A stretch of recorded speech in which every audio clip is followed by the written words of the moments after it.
Hey guys, it is Duke, and welcome back to another episode of Tekkit 2. I'm having a great day. I hope you guys are as well, and thank you so very much for the response in episode 1. I was feeling so good that people are happy I'm back. I'm happy to be back, and I'm hoping that what I'm doing with these videos, making them a little bit more engagement oriented and kind of getting rid of some of the fluff in my older videos, is something that will be a welcome change. Stuff like that first little bit of today's episode. I think the intro sequence is pretty cool, and I hope you guys do as well. Please let me know if it is. If it's absolutely terrible, I'd love to hear that too. What are we doing today? Well, last episode we focused heavily on the vanilla side of things. We started working on this house. We have this absolutely hideous basement that is just needing to be updated, and we worked a lot with the micro blocks kind of out here when we're getting into this bridge and some of the other bits of the house. So if you guys did not see that, be sure to check out last episode. But I promised that we would get into a little bit more of the truly Tekkit modded stuff today, and that is exactly where we're starting. I have a few of the industrial craft machines here laid out in REI. The idea is that we'll kind of get a little bit of those going today, as well as our buildcraft pipes. So maybe a little bit of a work shed, something like that. I present you Duck Shed, the absolutely best work shed you have ever seen in Tekkit. This is it's gotta be one of my best constructions ever. But it does have these cool factory roofs, which I guess is pretty sick. This window doesn't actually connect because I don't know. It should, but I didn't do that. It's within walking distance of the house, naturally, so we're gonna live with it. But I think the idea here is to have a really ugly work shed so that naturally we feel forced to expand into a beautiful factory someday. But that'll give me time to actually work on one. For now, this is what we're rolling with, and it will be our way into industrial crafts. So, like I mentioned last episode, at the very end, I had created this iron furnace. And I think what we do is we start using this as our base of operations, because believe it or not, we actually have to start by smelting some sticky resin if we want to get ourselves anything in here, really. But first we're going to shoot for the generator so we can have a way to create power, and in doing so we're going to kind of steal this iron furnace, I think. Or we could always just make a second one while we're here. I think that's actually going to be a better way of doing that. We might as well have an extra one, because we're going to need one for the generator. We'll need one for our electric furnace. And I think just getting one of those out of the way now, so we don't have to focus too much on it. So, right, with the electronic circuit, we need copper cables, refined iron, which we don't have any of yet. With this copper cable, that'll be, again, kind of our base material for making a lot of these components. You know, first and foremost, the electronic circuit, but then also using the cables themselves to connect and wire things together. So we're going to start with that, but let's get ourselves an RE battery, because that is a bit more important. I think once we can start generating some power here, we can get that extractor going. And I'm going to try not to waste too many resources. I know naturally it's going to happen here. As you can see, I just chucked in a whole lot of stuff right there. So let's get some copper ore smelting, and while we do that, we should be able to get going on something else. Tree taps. I think we can create a couple of those while we wait. I think what I needed four there. We can get a machine block here once we get some refined iron. So, as you may know, smelting the iron ingot again is the key to getting yourself some refined iron, and that will again be one of the very common components that we seem to use again and again. So if we take 3 copper ingots in a line like this, we can get the uninsulated copper wire, or copper cable rather, but There's a couple downsides to that. First of all, I don't believe you can use it in any of the crafting recipes that involve copper cable, the insulated ones. If you can, then I'm just wasting rubber here. Nevertheless, if we do use the insulated cables, so putting the rubber around it, then we don't have to worry about getting shocked if we come into contact with it. So it's a very, very successful way of doing it. I think for now, it almost makes more sense. So let's get ourselves an RE battery. In doing so, we're going to take the tin, which, oh, we only have 3 in here. That's not going to work. I guess we're going to have to use a little bit more of our resources before we can start duplicating them with the macerator, which will create some dust for all of these. And this is almost done smelting. Great. So we've got ourselves another iron furnace. Actually, let's just pick the one up that's not being worked on right now. And we can take this guy. So we will throw this guy in the bottom. A little bit of refined iron and the RE battery, which we now have enough tin to make. So let's throw that right there. And with that, there we go. There's our generator. This, by importing anything that can be smelted, such as coal or wood, that'll create a little bit of power here, and eventually we'll hook this up to a battery box, which will supply us with a long-term power, because one of the things we'll see here is, as with many packs, you end up losing power over time through leakage, but we'll get into renewable power at hopefully a quicker rate than what we're doing right now. So if we make some uninsulated one and then throw a single piece in there, we can get ourselves a single copper cable. And our single copper cable can go in like this. With our redstone in the middle, we get ourselves our electronic circuit. And then another machine block. We need some more refined iron. We actually have 4 already, so we don't need all of those, fortunately, which is good, because we should be able to make use of a lot of this in terms of crushing it up with a macerator. So, speaking of the macerator, what do we exactly need for that still? So, we're not going the route of the stone macerator. We're just going to bypass that one altogether, and we're going to go straight to the kind of base level macerator.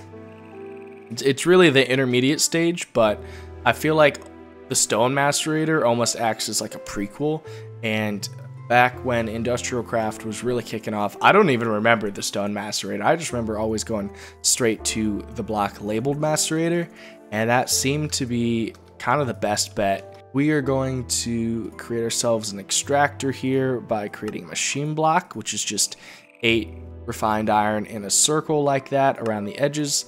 There's our extractor, and if we put this next to our generator, it'll start drawing power into it, and then throwing some sticky resin in on top like that.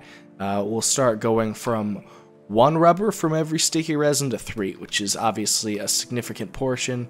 So there we go, 3 rubber from a single sticky resin. That'll be really good. We'll be able to get ourselves some more insulated cables here. So obviously when they're adjacent to each other, we don't need the cable, as it will just kind of, I don't know, what is it, like convection or something? It'll just draw it out. When the machines are not adjacent to each other, you must connect them by a cable, and since it's still pretty early on, we're still kind of, you know, making it through at the base level, and these copper cables are more than enough for what we currently need, which is great. We'll eventually upgrade. There's gold and tin, and I think tin are actually worse. Tin is the ultra low current. High voltage is the refined iron. Gold cable, I guess, is some intermediate stage. And then the best of the best here is the glass fiber, which we're really not that far off from. Also, I have silver, and I don't really have a need for it, so we're going to get that, but we don't have enough diamonds yet. We only have 3, and I think the best way of doing that will be once we can start using the philosopher's stone and the energy condenser, so that we can get ourselves a lot of just, I don't know, they're not fake diamonds, but, oh, hi! This is why we're staying inside. But they're not fake diamonds, they're just kind of special. They're not real, but they are. If that makes any sense. And I'm realizing the problem we're going to run into is we need a bit more flint than we have. So I may have to go find a couple pieces of gravel. Alright, so we should be about ready to make our macerator here. If we open this up and see what we need, we still need to make one more electronic circuit. Need a piece of refined iron for that, so let's just chuck in a single one here, because, yep, that's right, we don't have any left, which is crazy. It seems like we're always running low, but that is kind of the nature of the game. It is just barely getting by right at the beginning until we find ourselves in a pretty decent spot, and that'll come a lot quicker than you guys know. So there we go. There's our macerator, and like I was talking to you guys about, it is actually drawing power from the generator here through the use of the copper cable, since it's not adjacent to the block. For those of you who don't know, the macerator is just a pretty simple tool here. You chuck in whatever you want, and very slowly it will create dust, and dust can be smelted afterwards in creating, again, so kind of double your output here. You start with 1 ore, you get 2 dust. Each dust can be turned into an ingot, and that is something we'll be doing here in a second. But in doing so, I would like to kind of pump this over into an electric furnace that will get hooked up to the little power line grid here we've got going. So let's step this out, draw that over like so. We take the iron furnace, and oh, it's actually so easy. I kind of forgot about all that. So we'll take the copper here, make some more uninsulated cables, put some rubber to the side. There we go. We put these on top, the refined iron in the middle with redstone on either side, and then go and pick up this iron furnace, throw that at the bottom, electric circuit on top, redstone on either side. There is our electrical furnace, and if we chuck this guy down right here, this works, again, the same way that the iron furnace did, except instead of directly drawing coal, we are now drawing directly from our power grid, aka our single little bit of the generator here.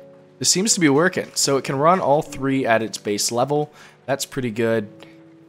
There are upgrades, as you can see here, going on the right, such as the overclocker, which makes it faster. I think a couple of the other ones have to do with fuel usage and maybe sound. I honestly don't know. Okay, the overclocker one's the one I recall the most. I seem to think that was the only one that you get at one point. There's also the mute upgrade, but I don't necessarily need that because we can just turn off the industrial to craft machine noises. So just a bunch here, guys, that we'll probably find use for. The efficiency one is surely a good one as well. But right now we need to figure out a way to get this pumped over here from the left and into the right. So very easy way of doing that is to set up, I guess I had enough wood on me to create a chest, but if we put a chest here, throw in our items, and then if we, oh, you know what we could do? We don't necessarily even need pipes straight out of this one. We can just use a hopper, a good old-fashioned hopper. Let's do that. I think that's probably the best bet for coming down because it's just directly below it. So I think what the idea is, we put that over there, and then this one will be turned into the hopper. All right, our iron is done there. Throw this in like so. Put the hopper directly below it, and that should, there we go, starting to suck down into here, and then eventually we'll start stacking it up there. But the problem is right now there's no way of pulling from the macerator, so we're just going to end up with 64 here and then get completely stuck, which is not great.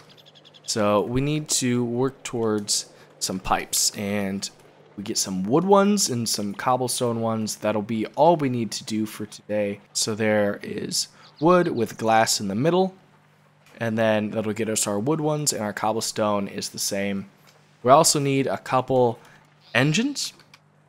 So we'll start easy with a redstone engine here, and then we'll hook those up with a couple levers, and once I get those materials, we'll be back. Alright, so I should have the basic materials we need here. We can create a couple cobblestone transport pipes and a couple wooden transport pipes. The wooden are extraction pipes, so they'll pull from a machine, whereas the transport pipes simply move something from one place to another, as well as we're going to create a couple redstone engines here, and then we've got ourselves a lever. So a very, very simple setup here. Nothing too much to worry about, but that'll be good for now. So if we chuck that here on the edge of that, this should be the extraction one, the red there. And if it's not, there's no way of fixing that at the moment because we don't have bronze, so we can't make any wrenches. And then we're going to do the same on this side.